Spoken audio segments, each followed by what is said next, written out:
Ladies and gentlemen, welcome back for what is going to be the third ever Raid Shadow Legends Siege breakdown. I'm excited to kind of hop into this one here. This one is a little bit more, just kind of average though, because with Siege now, I did, of course, complete my Tiramisu fragments as of the last Siege win. So, there's no more fragments to be hunting, essentially. So at this point, the victory chest is essentially just going to contain gear, which I am certainly okay with that, right? So getting these accessories essentially, as well as the 6-star chaos ores and the primal quartz and all those things, is so incredibly useful that I will certainly like it. We're going against this, it appears to be either Russian or Ukrainian. I think that's Russian though, who is ranked 903 in the entire world. They have a clan power of 464 million. And then we have 611 million, and we're ranked 285 in the world. So that is pretty cool. It looks like we're winning so far. This breakdown is coming at about almost 8 hours prior to the end of the siege, but for the most part, almost all the fighting has taken place already. The board's looking pretty much how it's going to at the end. And it's just essentially going to be some rebattles that are being used. I'm working longer shifts these days, so I don't necessarily have the most time to do breakdowns during the day and, videos and whatnot. So I need to schedule things a little bit more, which means that I will be putting this video out. And then, of course, if I see a drastic change or anything like that, I'll just record a kind of little insert for the end of the video. So if we end up losing or something crazy like that, right? So let's go ahead. Let's take a look at the board here and see what we got going on. So as of right now, both strongholds are cleared. We'll go ahead, we'll look through the strongholds here a little bit and see if there's any sort of teams that really held strong.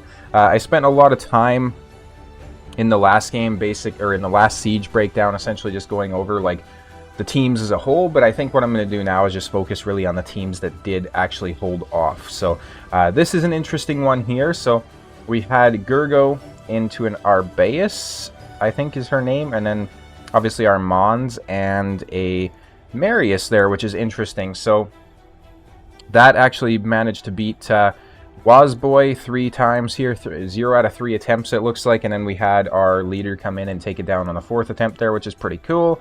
We're going to keep scrolling through here. All of these were essentially just one-hit wonders. It doesn't look like there was any real battles needed apart from this one. So this is a Duchess, a 6-star Awakened Duchess, as well as a 6-star Awakened Leorius. That's pretty crazy. Having a +1 Empowered Duchess is also pretty crazy. I don't see that really being a good, why would you empower Duchess? There's so many uses for a second Duchess, right? Like, especially like Hydra or something like that. But, it's his account, not mine, thankfully. So, still don't have a Duchess, by the way. So maybe I'm just jealous on that front. Who knows? But 22 million player power player, which is interesting. And then, yeah, so the team that finally beat it was a Mikage, Warlord, Ramantu, and Lizarius, which is pretty cool. Very strong team, I would say. Only real downside is there's obviously, no speed ore or anything like that, whereas the Duchess has, the 19%, I think it is, she brings, but they also don't have Intimidating Presence, so it kind of is what it is.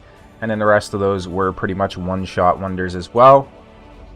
Certainly when it comes to showcasing our posts, since you can see the strategy and the bonuses and everything like that, I'll showcase that a little bit more so you guys can kind of, see what beat our stronghold and those sorts of things. I took out post 5 myself. I've kind of taken the idea that, at this point, at least, I have a very solid PvP account. So if we look in here, I always go, defensive victories, I'm a top 10 player inside my entire clan. Offensive victories, I'm a top 11 player inside my entire clan. So I'm a very capable individual, a very capable fighter when it comes to doing these clan sieges. However, I kind of just wait until usually there's 10 to 12 hours left, and then I kind of just come in and, wipe up whatever's left. Because I don't really find that I struggle too much to beat a lot of these teams. So with the champions I have, at least, right? So I figured my resources are best spent later on in the match taking down posts or towers or those sorts of things that we're still struggling to fight, essentially. So this is the other attack that I did. So I got my Marichka, Taurus, UDK, and Ancora, and we took down this team here pretty easily, which you can kind of see there. And then for post 5, and I should actually move myself. I forgot to do that, but I forgot that I was repositioning myself during these breakdowns. So we'll go over here so you can see the teams a little bit better. That's my bad, my apologies. So this is the other team that I fought right here. And then I switched out the Ancora for a Harima, which perfectly counters somebody like a Georgian, and then obviously the Rotos on top as well. It was a bit annoying because the Marichka and the Duchess kept bringing each other back, but it kind of is what it is. We still have this defense tower open as well, so I imagine one of our team is probably going to go in there at some point and take it out. We have this defense tower, which got taken down pretty quickly as well. Magic tower here. Nothing too crazy. Just one and done fights. I definitely do prefer to focus a little bit on the defense side, kind of like I was saying, because I think that's just more interesting. That's where our clan can learn from, obviously, right? So let's go ahead and take a look. So I had one defense that was set here, and this is definitely my weaker defense. So I had Ancora in the lead. I then had Harima, Freya, and Crixia, which, as you can see, got defeated. So the team that defeated it was a Narcissus Ancora team, which makes perfect sense, right? Like, Narcissus perfectly counters Ancora as well as Freya, because I believe he does the double attack whenever they're under a shield, as well as like a strengthener or whatnot. So very, very strong champion. We do still have a defense here, which is going strong. It hasn't even been attacked yet. This team is pretty scary, I won't lie. So we have Marichka in the lead. Then we have our Armands in there as well, right? So something I'll show you real quick too. This is going to be giving away, you know, some strategy or whatnot to future people that we might be fighting, but it is what it is. The sacrifices that we make as content creators, right? So this is my Armands build, and I did actually just get him switched over to a 6-piece supersonic set, which is super useful because 4-piece means that he's going to fill his turn meter by 2% per each buff on each enemy. So if you have somebody like a Sifi who's coming in and doing her ridiculous buff up cycle, she's going to basically boost his turn meter an incredible amount. He's still pretty fast. He's got 353 on the speed and then 323 on the accuracy, so nothing too insane there. And then for the relic, I have this one, which wearer's turn meter increases by 10% when applying stun, which he obviously does a lot, as well as sheep, which is pretty insane because he applies both of those debuffs a lot. And then obviously it has the extra accuracy on there as well. So Molten Deathbell appears to be a very good artifact, or relic rather, when it comes to our mons. So that was pretty cool. Let's go back to the, not the Cursed City. Give it a second. Takes a moment to load sometimes. The servers are under a lot of stress or some malarkey like that. And then, so let's see what else is popping here. So let's go into the stronghold, see what kind of teams we got going on. In terms of the defense reports, let's go ahead and take a look. So, was there any that held strong? There was. Kashi Boy. Let's see. He had... What? Oh, I was reading that wrong. My bad. I was used to reading the attack where I thought this was us, this was them. But no, other way around. So Kashi Boy is running a fully awakened Siegfried, which is pretty crazy. Armands, Ancora, and Narcissus, a very scary team, certainly. This is not the kind of team that you really want to go against it with, but, I mean, it worked in the end, I guess. We've seen some pretty interesting teams coming in here to fight it, but in the end, it looks like they were winning. I'm assuming the Ancora, I'm going to have to pick his brain about this a little bit, but I'm assuming the Ancora is in a stone skin. Siegfried probably is not, I would say, because you're just going to depend on his passive. But considering that he was able to beat some teams like this, that is pretty impressive, certainly. Let's go ahead and scroll through. This one took 2 attacks from the same player. It looks like. So CBSB coming in with a pretty decent team. There's a lot of Ancora, Narcissus, and Armands teams, it seems. I have Ancora, but I didn't have enough Void Shards at the time to go for Narcissus, so I wasn't able to get him, unfortunately, and I didn't feel like going into credit card debt just to get a champion inside Raid Shadow Legends, but it is what it is. We have a very solid team coming in here from Lemon. This one actually is still undefeated? Maybe? Not entirely sure because it shows that it won, but I believe our stronghold is also down. Is it not? No, our stronghold is still up, so Lemon's team is still going. I was wrong about that. Okay, this is very interesting. Let's take a look at Lemon's team then. Let's see. This is an interesting team. Same player tried twice, essentially, with a very similar team. I'm just going to go... I don't mean to judge anyone, okay? Far be it from me as a content creator to have an opinion, right? I'm just going to go on a limb, though, and say that if you're going against a team that has a +4, what is that, 5-star Awakened Helicath, a 6-star Awakened Duchess, a 6-star +1, I can't remember his name, the Bomb Champion, and then a 5-star Awakened Volcanos, you're probably going to need a better team than a Deacon Armstrong as your speed lead, and a Hegemon, and a Sun Wukong, and an Armand's. Like, that's not a bad team, but it's not going to counter that. Like, because you're going to have, what, like, high resistance. This guy does some crazy stuff. This guy's got the block damage, like, you know. And then having Lua as the damage dealer, like, you got to do better than that. Like, if you're... This is just, you know, kind of strategy. Talking strategy here, right? I'm not trying to trash anyone by any means. You got to take teams that are more within inside your range, your capabilities, right?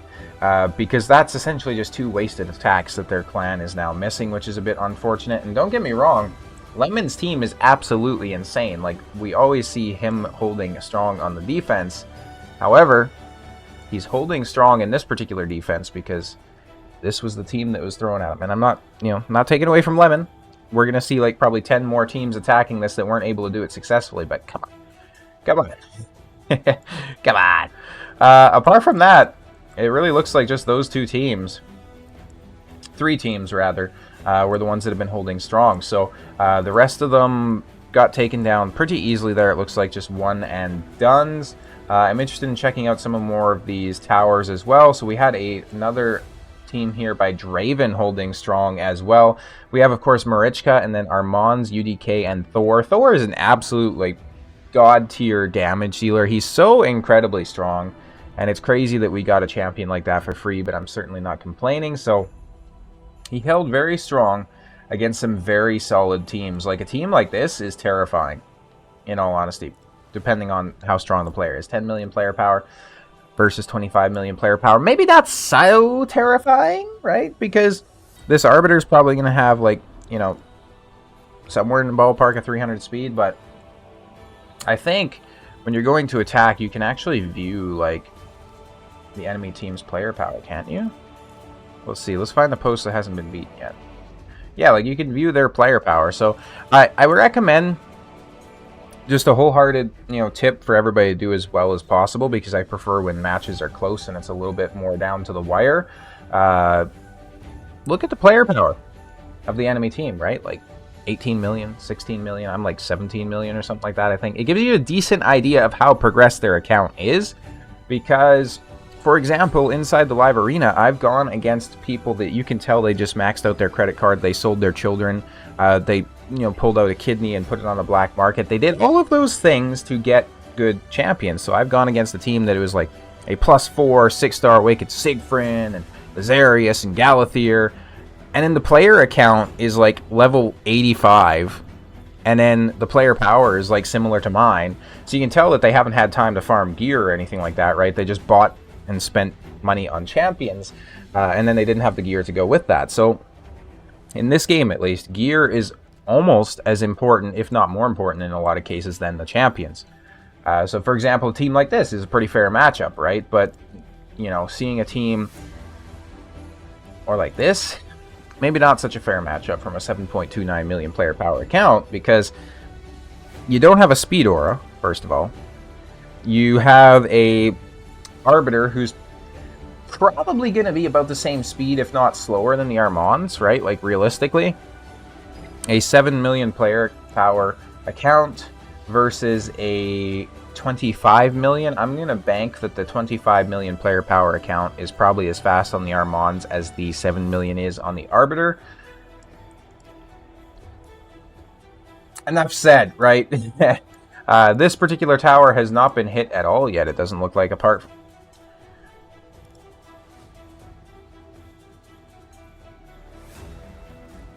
Alright. I don't know what to make of this. I think perhaps Mr. Bruce is not interested in getting points for the clan, interestingly enough. Maybe this clan is deciding to throw. And this is an interesting little matchup here as well. 20 million player account, by the way. Are these like matches that they're just Interesting. I'm assuming that this clan is probably just trying to lose this one on purpose, or they got far enough that they realized, hey, we're probably just going to lose this one on purpose. One of my my reserve team actually made it into the defense here, interestingly enough, as well, so I guess we didn't have all the defenses set, but yeah, so I'm assuming that they got far enough, and then they're like, yeah, we're not winning this, we're just going to throw, because there's some very interesting matchups in here. Like, this doesn't seem like an attack that you'd see coming in from a 20 million player power account, right? Unless that's just me, and I'm finally losing it, and I'm so out of touch with the meta that's changed in the last, like, week, apparently, that that's a thing. Let's see. Defense reports, just kind of a one and done. A for this in a PvP scenario, really? I did not expect that, I'm not going to lie. It's the player with 7.29 versus Tuffy, who has 29.8. That is pretty crazy. A for this, Lydia, Mithrala, and then whatever her name is. I guess it's because we had picked to do like Dark Elves only, right? So he might not have had many damage dealers from many other damage dealers, essentially. But that's an interesting matchup, certainly. This is interesting as well. Double Armands coming in with the Ankora and the Thor for the win. They had to switch out an Ugo for an Armands, it would appear. It reassures me to see an account like this where the Armands is not +1, and it's just actually genuinely a second Armands. That's how you want to see it. There are certain champions that you just do not want to empower unless you can make a +4 version of that champion. So Bruce, interestingly enough, had like 3 battles in the other tower where he lost all of them, and then he came over with an interesting team. So double Ankora, double Narcissus, which is also the defensive team as well, which is ridiculous. I don't have a single Narcissus, but you know, I shan't complain, right? It is what it is. Certainly that was my choice.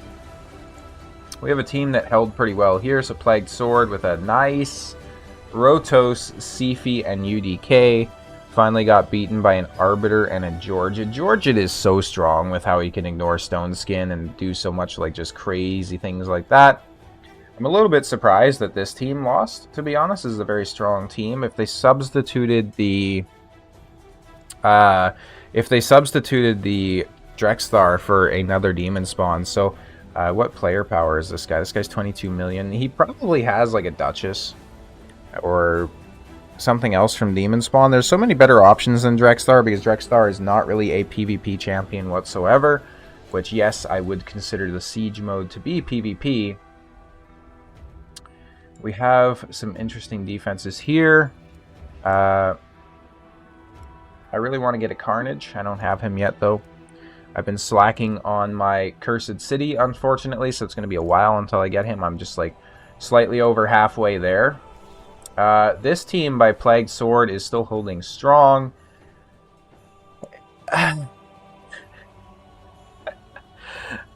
It's, it makes my job a little bit harder to make this interesting when I realize that they got to a certain point and then they just started throwing it, right? So, it is what it is. So, at the end of the day, I mean, if the rest of the defenses were not doing well, then we would maybe potentially be losing, right? But the fact that we have so many strong defenses inside of our